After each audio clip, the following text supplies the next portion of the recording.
tout le monde, c'est Xiaomi et aujourd'hui on va s'attaquer aux 5 erreurs à ne pas faire au sein de YouTube.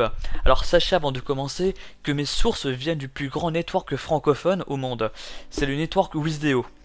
Alors voici les 5 erreurs à ne pas faire pour le référencement de vos vidéos ainsi que de votre chaîne. Alors je vous donnerai également quelques conseils qui sont parfois contraires aux idées reçues. Alors la première erreur à ne pas commettre, c'est bien sûr de mettre des tags entre guillemets spam. Alors moi ce que j'appelle les tags spam, ce sont les tags qui n'ont rien à voir par rapport à votre vidéo. Genre vous ajoutez DiabloX9, Monsieur le V12, enfin bref, vous ajoutez des noms de grands youtubeurs parce que vous pensez que, étant donné qu'il y a beaucoup d'internautes qui recherchent ces youtubeurs, vous pensez que ce sera mieux référencé. Bien au contraire, ça risque de diluer la pertinence de votre vidéo. Parce que ça n'a rien à voir. Hein. Au contraire, essayez de toujours mettre des tags qui sont ciblés vis-à-vis de votre vidéo. Comme ça, vis-à-vis de la recherche d'un internaute, il y a plus de chances de tomber sur votre vidéo. N'oubliez pas que lorsque vous faites une recherche sur YouTube, il fait généralement une recherche par rapport à la pertinence. Donc plus les mots-clés sont pertinents, mieux vous serez référencé sur YouTube. Voilà, il n'y a pas de secret là-dessus. Hein. Donc renoncez impérativement à ces mots-clés dites spam. Voilà. La seconde erreur qui arrive assez souvent sur YouTube, c'est que vous faites des descriptions trop longues. Optez pour des descriptions plus courtes, mais plus précises. Alors pourquoi éviter les descriptions longues? Tout simplement parce qu'elles couvrent des sujets trop variés. Vous risquez de baisser la pertinence aux yeux des robots de Google, hein, qui s'occupent bien entendu du référencement. Hein.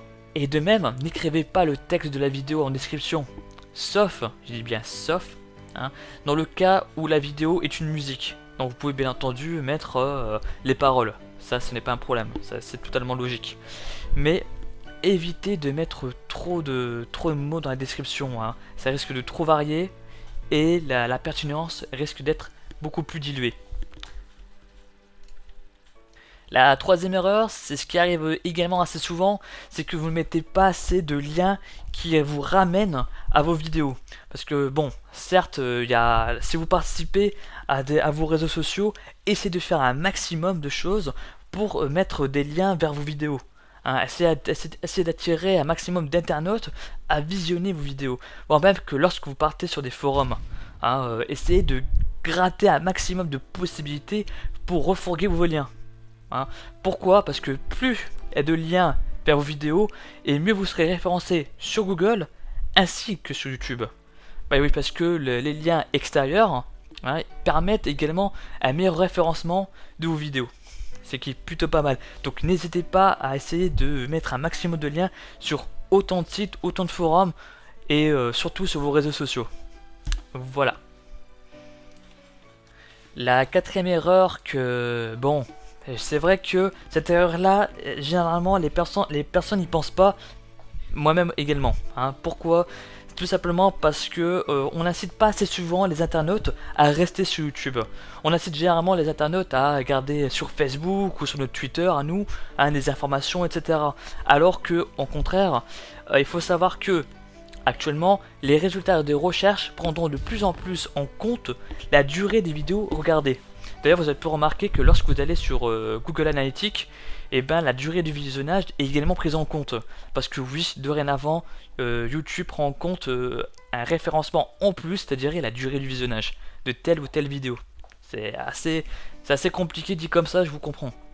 Alors, essayez de faire un maximum de choses pour qu'ils puissent rester sur YouTube. Et surtout sur vos vidéos. Hein, si vous pointez des liens vers de trop nombreux sites tierces, donc lorsque je dis site tiers, c'est hors YouTube, et ben ça peut être mauvais par rapport à la performance de la vidéo, parce que cela incite les internautes à quitter YouTube. Et sachez que l'engagement des j'aime ou des j'aime pas ont un rôle secondaire par rapport à la durée du visionnage. Hein, donc sachez que ça c'est quelque chose auquel je n'avais pas parlé lorsque j'avais fait la vidéo sur comment avoir plus de vues et d'abonnés. La durée du visionnage est beaucoup plus important, hein, que les j'aime ou les j'aime pas. C'est fou, hein, mais c'est comme ça. Donc n'hésitez pas à essayer de garder un maximum les internautes sur YouTube.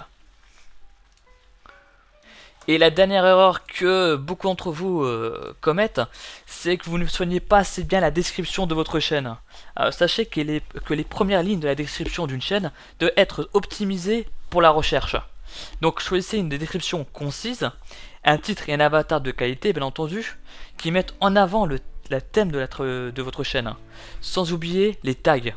Oui, la plupart d'entre vous, vous oubliez également les tags de votre chaîne.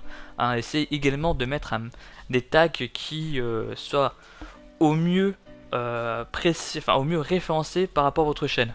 Bien sûr, il faut que ça ait le thème de votre chaîne.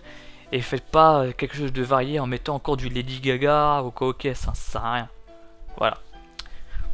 Donc je pense que tout est dit, que tout est bon. Donc si vous avez des questions, donc n'hésitez pas à les poser. Sur ce, moi je vous dis à très bientôt et n'oubliez pas, restez connectés. Ciao ciao tout le monde.